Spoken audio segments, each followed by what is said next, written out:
আমরা এবার বেসিক ইংলিশের সিলেবাস কি এটা নিয়ে আমরা আলোচনা করব। অর্থাৎ এই যে তোমার যদি ইংলিশের বেসিক ভালো না হয়ে থাকে অথবা বেসিক ভালো হয়ে থাকে, তুমি কিন্তু আসলে তোমার মনে প্রশ্ন থেকে যায় যে আসলে কোন কোন লেসন, কোন কোন টপিক, কোন কোন ইংলিশের কি কি জিনিস জানলে আমি বুঝতে পারবো যে আমার ইংলিশের বেসিক ভালো, বা আমি ইংলিশের বেসিক অনেক দুর্বল, তাহলে আমি কি কি শিখলে আমার বেসিকটা ভালো হবে। তো এটার জন্য আমি তোমাকে আজকে এই বেসিক ইংলিশের সিলেবাস নিয়ে একদম হাতে কলমে আমি তোমাকে দেখিয়ে দিব যে এই টপিকগুলো জানলে তোমার বেসিক ইংলিশটা অনেক ভালো হবে। তবে তার আগে তোমাকে আমি একটা মজার বিষয় বলি, আমি দীর্ঘ প্রায় 14 বছর ধরে ইংরেজি শেখাই। স্পোকেন, রাইটিং, ফোনেটিক্স, আইএলটিএস এই ধরনের কোর্সগুলো আমি করিয়ে থাকি। একাডেমিক ইংলিশও আমি পড়িয়েছি অসংখ্য হাজার হাজার স্টুডেন্টসকে। তো আমার প্রায় 14 বছরের টিচিং এক্সপিরিয়েন্স থেকে আমি একদম শর্টকাট মাত্র 9টি লেসনের একটা ছোট্ট সিলেবাস বানিয়েছি, যে তুমি যদি এই 9টা লেসন ভালো করে জানো, একদম ছোট ছোট লেসন, তাহলে তোমার সারা জীবনের ইংলিশের ঘাটতি পূরণ হয়ে যাবে। অর্থাৎ তোমার ইংলিশের বেসিকের জন্য যা যা লাগবে এই 9টা লেসনই যথেষ্ট। তো সেই 9টা লেসনই আমি আজকে তোমাকে এই ভিডিওতে আমি দেখাবো। তো চলো প্রথমে আমরা এক নজরে শুধু দেখে নিব যে কি কি টপিক আমাদের জানতে হবে, এই 9টা টপিক কি, আর এরপর এই টপিকগুলো নিয়ে আমরা বিস্তারিত আলোচনা করব। তো প্রথমে আমরা দেখতে পাচ্ছি যে এখানে রয়েছে person and forms of person, এটা তোমাকে জানতে হবে। আমরা কিন্তু একটু পরেই বিস্তারিত আলোচনা করবো এটা নিয়ে। এরপর হচ্ছে verbs and tense of verb জানতে হবে, পার্সন সেটিংস জানতে হবে, এরপরে তোমাকে জানতে হবে কন্ট্রাকশনস ইন স্পিকিং, এরপরে জানতে হবে কনজুগেশন অফ ভার্বস, তারপর finally situation based sentence making, এটা তোমাকে ভালোভাবে জানতে হবে। এবং এরপরে তোমার যেটি রয়েছে সেটা হলো negative sentence making, question making and practical usage of preposition. এই যে 9টা লেসন তোমাকে আমি যেই 9টা লেসন দেখালাম, প্রথম থেকে আবার একটু খেয়াল করো যে এই 3টা লেসন, এই 3টা এবং ফাইনালি এই 3টা, অর্থাৎ এই 9টা লেসন যদি তুমি শিখে ফেলতে পারো, জেনে ফেলতে পারো, তোমার ইংলিশের বেসিক কিন্তু অনেক ভালো হয়ে যাবে। তোমার সারা জীবনের ইংলিশের ঘাটতি পূরণ হয়ে যাবে মাত্র এই 9টা লেসন শিখতে পারলে। ঠিক আছে, তো চলো এই 9টা লেসনের পাশাপাশি তোমাকে আরও বেসিক স্ট্রং করার জন্য আরও কিছু বিষয় তোমাকে জানতে হবে। সেগুলো কি, যেমন তোমাকে জানতে হবে বেসিক রিডিং স্কিল ডেভেলপ করার জন্য কি কি জানতে হয়, বা কীভাবে তুমি বেসিক রিডিং স্কিল ডেভেলপ করবে, অর্থাৎ ইংলিশ পড়ে যেন তুমি তৃপ্তি মতো বুঝতে পারো। বেসিক লিসনিং স্কিল, ইংরেজি শুনে যেন তুমি একদম তৃপ্তি নিয়ে বুঝতে পারো যে কি বলা হচ্ছে। বেসিক রাইটিং স্কিল তুমি কিভাবে ডেভেলপ করবে, অর্থাৎ তুমি যেন ফ্রি হ্যান্ড রাইটিং লিখতে পারো। এবং বেসিক স্পিকিং স্কিল, তুমি জানো এই যে লেখা, শুনে বোঝা, পড়ে বোঝার পাশাপাশি ইংলিশ কীভাবে বলতে পারো সেটারও কিছু টেকনিক তোমাকে জানতে হবে। অ্যান্ড ফাইনালি তোমাকে নেসেসারি ভোক্যাবুলারি, সেটা তো জানতেই হবে। অ্যান্ড স্ট্যান্ডার্ড প্রোনাউন্সিয়েশন, তোমাকে সঠিক উচ্চারণ জানতে হবে। তোমাকে ব্রিটিশ আমেরিকান হওয়ার প্রয়োজন নেই, তবে অ্যাটলিস্ট তোমাকে একটা ন্যূনতম স্ট্যান্ডার্ডের উচ্চারণ তোমাকে শিখতে হবে। তো এই হলো বেসিক ইংলিশের একদম শর্টকাট সিলেবাস। এখন আমরা বেসিক ইংলিশের সিলেবাস নিয়ে বিস্তারিত আলোচনা করব। একটু আগে যেই 9টা টপিক আমরা দেখলাম, এগুলো মূলত আমি নামটা বলে দিয়েছি। তুমি যদি এই অংশটুকু দেখো তাহলে বুঝবে যে হ্যাঁ, এই বেসিক ইংলিশের অনেক কিছু তুমি আগে থেকেই জানো। তো চলো প্রথমে কিন্তু আমি বলেছিলাম যে তোমাকে person and forms of person জানতে হবে। তো এই পার্সন মানে কি, দেখো person and forms of person হলো একদম সহজ। যেমন এই যে যেমন আই মানে আমি, উই মানে আমরা, ইউ মানে তুমি, এই ধরনের এই জিনিসগুলো তোমাকে জানতে হবে। অথবা যে আই মানে আমি, মি মানে আমাকে, মাই মানে আমার, মাইন মানে আমারটা, মাইসেলফ মানে আমি। দেখেছো? তো এই যে পার্সন এবং পার্সনের যে বিভিন্ন ফর্ম, এই যে subjective, objective, positive, double positive অথবা রিফ্লেক্সিভ, এই জিনিসগুলোই তোমাকে জানতে হবে। এটাই হচ্ছে তোমার person and forms of person. এবং এই যে ছোট্ট দেখো আমি স্ক্রিনে দেখাচ্ছি, এগুলো জানলেই কিন্তু তোমার হয়ে যাচ্ছে। এরপরে দ্বিতীয় যে লেসনটি তোমাকে জানতে হবে সেটা হলো verb and tense of verb. অর্থাৎ তোমাকে পুরো এই যে আমরা যেমন 12টা টেন্স শিখি, এরকম টেন্স শিখতে হবে না, তোমাকে একটা টেন্সের বেসিক কনসেপ্টটা তোমার কি থাকতে হবে। ঠিক আছে, ঠিক যেমন এই চার্টে দেখবে যে am is আর প্রেজেন্ট টেন্স, was আর past tense, will be future tense, have has present, had past, will have future. তো এই যে বেসিক একদম ছোট এই জিনিসগুলো তোমাকে জানতে হবে। এরপরে তোমাকে জানতে হবে পার্সন সেটিং। হ্যাঁ, তো এই পার্সন সেটিং এই লেসনগুলো আমার তৈরি করা, যার কারণে ইউনিক এগুলোর নাম রয়েছে। তবে এইটা মূলত সাবজেক্ট ভার্ব এগ্রিমেন্ট, অর্থাৎ এই যে আই পার্সনগুলো রয়েছে, সাবজেক্টগুলো রয়েছে, আয়ের সাথে কি এম হবে না ইজ হবে না আর হবে, এই বেসিক কনসেপ্টগুলো তোমার জানা থাকতে হবে। এটা হচ্ছে তোমার তৃতীয় লেসন। অ্যান্ড চতুর্থ যে লেসনটি রয়েছে সেটা হলো কন্ট্রাকশনস ইন স্পিকিং। আমরা জানি যে স্পিকিংয়ে অর্থাৎ ইংলিশে কথা বলার ক্ষেত্রে এই যে শর্ট ফর্ম যেগুলো, যে আই অ্যাম হয়ে যায় আম, উইয়া, ইউয়া, হিস, শিজ, দেয়া, ইটস, আইভ, উইভ, হ্যাঁ, এই যে শর্ট ফর্মগুলো, অথবা এই যে ডোন্ট, হ্যাঁ, ডোন্ট, ডাজন্ট, ঠিক আছে, এই যে শর্ট ফর্মগুলো এইগুলো তোমাকে ভালো করে জানতে হবে, কন্ট্রাকশনসগুলো জানতে হবে। অ্যান্ড ফাইনালি তোমাকে পঞ্চম যে লেসনটি রয়েছে সেটা হলো কনজুগেশন অফ ভার্ব। এটা যদি আমি আরও সহজ করে বলি একদম সোজা বাংলায়, সেটা হলো এই যে তোমরা প্রেজেন্ট পাস্ট পার্টিসিপল করো, এটাই আসলে কনজুগেশন অফ ভার্ব। যেমন গো হচ্ছে প্রেজেন্ট, ওয়েন্ট হচ্ছে পাস্ট, হ্যাঁ, আর গন হচ্ছে পাস্ট পার্টিসিপল। এরপরে এই যে প্রেজেন্ট পার্টিসিপল বা জিরান্ড, ভার্বের সাথে যে আইএনজি যুক্ত ফর্ম, এটা জিরান্ড অথবা প্রেজেন্ট পার্টিসিপল হয়।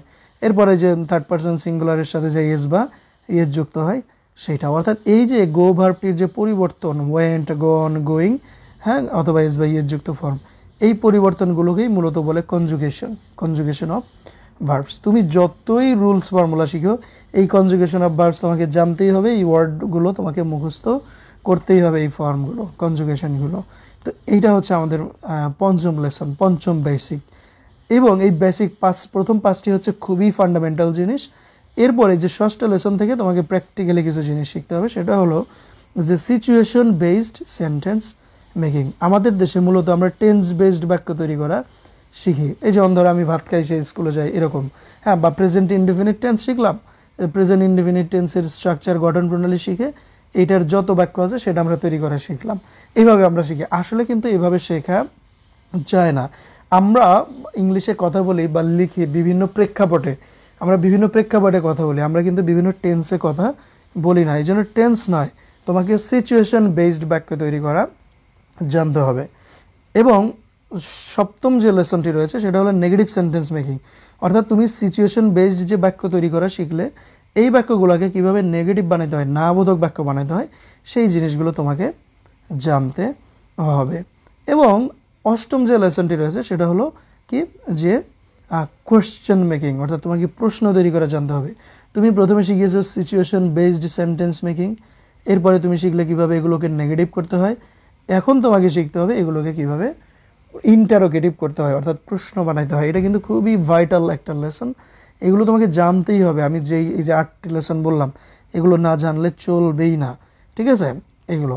তো এই বিষয়গুলো তোমাকে জানতে হবে। অ্যান্ড ফাইনালি যে 9টি লেসনের বেসিক আমি তোমাকে বলেছি সেটা হলো যে practical usage of preposition. Preposition দিয়ে তোমাকে ইংরেজি খণ্ডবাক্য তৈরি করা জানতে হবে। এই যে যেমন এখানে আমি 3টা পার্টে মূলত আমার কোর্সে আমি এই যে এগুলো শিখিয়ে থাকি। অর্থাৎ প্রিপোজিশন দিয়ে মানুষ অনেকেই বলে যে tense is the heart of English language. আসলে এটা সঠিক কথা নয়। Preposition is the heart of English language. মনে রাখবে যে ইংরেজি ভাষার 80% কথা বা বাক্য বা খণ্ড বাক্য যাই বলো, সোজা কথা 80% ইংলিশ হচ্ছে প্রিপোজিশনের ব্যবহারের উপর নির্ভর করে, আর বাকি 20% হচ্ছে সাবজেক্ট, ভার্ব, টেন্স বা যে অন্যান্য গ্রামার রয়েছে সেগুলো। তো এই জন্য তোমাকে প্র্যাকটিক্যাল ইউসেজ অফ প্রিপোজিশন জানতে হবে। তোমাকে রুল শিখলে হবে না। তুমি শিখলে যে হ্যাঁ দিকে প্রতি বোঝালে টু বসে, এরকম এই ধরনের রাবিশ জিনিস শিখলে কিন্তু তোমাকে হবে না। তোমাকে প্র্যাকটিক্যালি প্রিপোজিশন দিয়ে কীভাবে ইংরেজি কথা বানাইতে হয়, বাক্য বানাইতে হয়, সেইগুলো তোমাকে শিখতে হবে। তো এই 9টা লেসন কিন্তু তোমার কি বেসিকের একদম বিস্তারিত, এইগুলো তোমাকে জানতে হবে। এবং এইগুলোই যদি তুমি জানো তাহলে কিন্তু তোমার কি হবে, ইংলিশের বেসিক অনেক ভালো হয়ে যাবে। এবং আমি আরও কিছু বেসিক জিনিস দেখাই, যে বেসিক রিডিং স্কিল। অর্থাৎ তোমার এখানে এই যে তুমি যখন এই 9টা বেসিক লেসন জানবে, এরপরে তোমাকে বেসিক রিডিং স্কিল ডেভেলপ করার জন্য কিছু তোমাকে কাজ করতে হবে। অর্থাৎ যেমন কীভাবে আমরা কিন্তু বাংলাদেশে যেটা করি যে আমরা পুরো বাক্য একসাথে তৈরি করা শিখি এবং পুরো বাক্য একসাথে পড়ে অর্থ বোঝার চেষ্টা করি। বাট ইংলিশে এরকম করা যাবে না। তোমাকে হচ্ছে খণ্ড খণ্ড করে ভেঙে ভেঙে বাক্য তৈরি করা বা পড়ে বোঝা শিখতে হবে। তো এই জিনিসগুলো করতে গেলে কিন্তু কিছু কৌশল রয়েছে।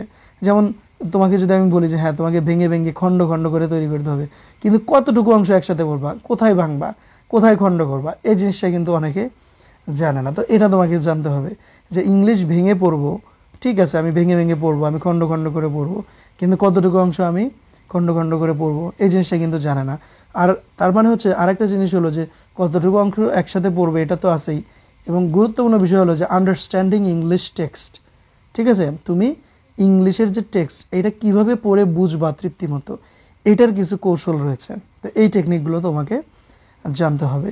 শুধু রিডিংয়ের নয়, তোমার লিসনিংয়েরও, অর্থাৎ এই যে আমরা ইংলিশ শুনে বোঝার ক্ষেত্রেও বিদেশিরা যখন ইংলিশ বলে এদের কথা শুনে কিন্তু আমরা তৃপ্তিমতো বুঝি না। তো তুমি এদের কথা শুনে কীভাবে বুঝবে, এটার জন্য কিন্তু তোমাকে বেশ কিছু জিনিস জানতে হবে। যেমন আমি যদি একটু সংক্ষেপে বলি, যেমন তোমাকে জানতে হবে প্রবলেম লেটার্স, অর্থাৎ এই যে আমরা অনেক ইংলিশ লেটার ABCD যেগুলো, এগুলো আমরা কিন্তু ভুল উচ্চারণ করি, সেগুলো তোমাকে সঠিক উচ্চারণ করতে হবে।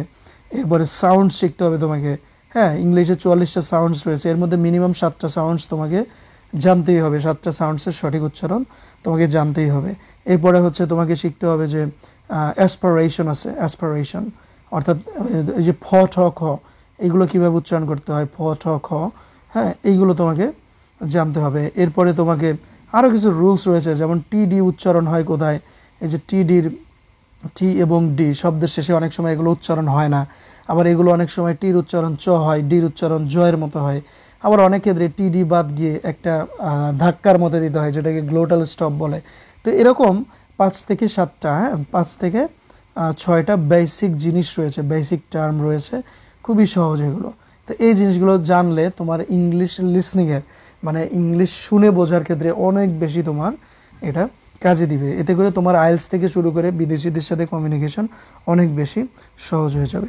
লিসনিংয়ের পাশাপাশি তোমাকে কিন্তু কিছু রাইটিংয়েরও বেসিক স্কিল রয়েছে, সেগুলো তোমাকে জানতে হবে, এবং কিছু বেসিক স্পিকিং স্কিলও রয়েছে। যে তুমি এই 9টা লেসন যে আমি বেসিক শিখালাম বা দেখালাম, যেগুলো ধরো তুমি কোনোভাবে কোথাও থেকে শিখে নিলে, ঠিক আছে, তো এইগুলো তুমি শিখে আসলে কি শিখলেই সব পারবে না, তুমি এগুলো জানলেও কিন্তু ইংলিশে কথা বলতে পারবে না। তো স্পিকিংয়ের জন্য কিন্তু কিছু প্র্যাকটিস রয়েছে, কিছু কৌশল রয়েছে যে কীভাবে তুমি ইংলিশে কথা বলবে। যেমন আমি ইংলিশের জন্য আমি কিন্তু কিছু মেথড শেখাই, যেমন আমি শেখা হচ্ছে ইনফো মেথড শেখাই, যে কীভাবে ইনফো মেথডে যে তুমি ইংলিশ জানো কিন্তু বলতে পারো না, এই জিনিসগুলো ভেতর থেকে মুখে নিয়ে আসতে হয়, এটা আমি সেখানে শেখাই। আবার আমি শেখাই ডেয়ার মেথড, যে ডেয়ার মেথডে কীভাবে ইংলিশে নিজে নিজে কথা বলা যায়, অনর্গল কথা বলা যায়, এই জিনিসগুলো কিন্তু আমি শেখাই। তো এরকম স্পিকিংয়ের বেশ কিছু টেকনিক রয়েছে। আমি মূলত 21 ডেজের একটা প্র্যাকটিস দিয়ে থাকি আমার স্টুডেন্টসদের, যে 21 দিন কারো যদি ইংলিশের বেসিক ভালো থাকে, সে যদি টানা 21 দিন আমার দেখানো পদ্ধতিতে ইংলিশ চর্চা করে, তবে অবশ্যই সে ইংলিশ স্পিকিংয়ে ফ্লুয়েন্ট হবে। তো এই যে তোমার আমি বেসিক জিনিসগুলো দেখালাম, এই জিনিসগুলো কিন্তু তোমাকে আসলে জানতে হবে। আর ফাইনালি তোমাকে তো নেসেসারি ভোক্যাবুলারি, এগুলোও কিন্তু তোমাকে জানতে হবে। এখন অনেকেই বুঝতে পারে না যে আচ্ছা আমার বেসিক ভালো, ঠিক আছে, আমার তো সমস্যা নাই, বাট আমি একদম জিরো, তাহলে আমি কতগুলো ওয়ার্ডস আমাকে জানতে হবে। এক্ষেত্রে আমি সংক্ষেপে তোমাকে বলি, যেমন আমি মনে করি যে তুমি 5 থেকে 600 অ্যাকশন ভার্বস তোমাকে শিখতে হবে, তোমাকে 200-র মতো অ্যাডজেক্টিভ শিখতে হবে।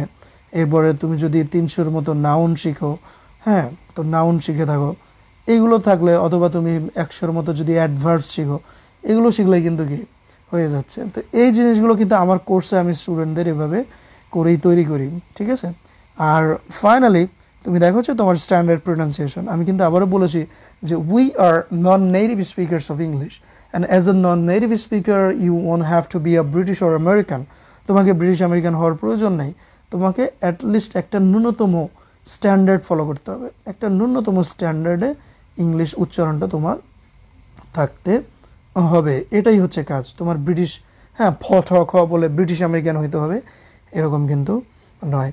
তো যাই হোক, তাহলে এই যে আমি যে জিনিসগুলো তোমাকে দেখালাম, এগুলোই কিন্তু মূলত তোমার বেসিক ইংলিশের পুরো সিলেবাস। বাট মেইন যে জিনিসটা সেটা হলো তোমার ওই যে 9টা লেসন, যেই 9টা লেসন আমি তোমাকে 1 থেকে দেখালাম, সেগুলো কী কী, যে person and forms of person, এরপরে হচ্ছে verb and tense of verb, হ্যাঁ, তারপরে হচ্ছে পার্সন সেটিং, এরপর আমরা শিখলাম হচ্ছে যে কন্ট্রাকশনস ইন স্পিকিং, এরপর হচ্ছে কনজুগেশন অফ ভার্ব, এরপরে সিচুয়েশন বেসড সেন্টেন্স মেকিং, তারপরে আমরা negative sentence making, question making, এবং প্র্যাকটিক্যাল ইউজেস অফ প্রিপোজিশন।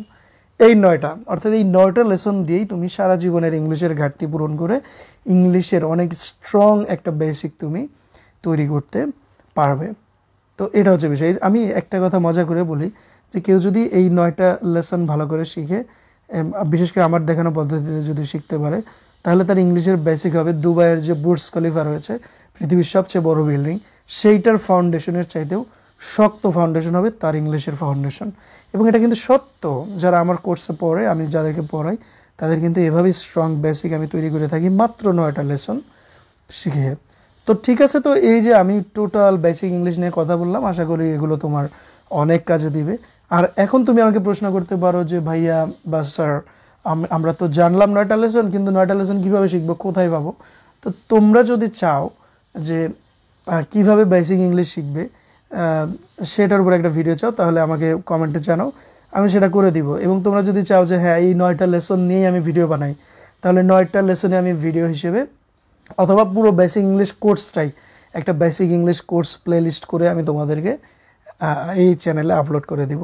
তো তোমরা আমাকে কমেন্টে জানাও যে তোমরা এই বেসিক ইংলিশের উপর পুরো কোর্সটা চাও কিনা, বিশেষ করে এই 9টা লেসনের ভিডিও তোমরা চাও কিনা, সেটা আমাকে তোমরা কমেন্টে অবশ্যই জানাবে। যদি সত্যিকার অর্থেই তোমরা কমেন্টে আমাকে জানাও, তাহলে আমি তোমাদের জন্য পরিশ্রম করে এই ভিডিওগুলো তৈরি করব।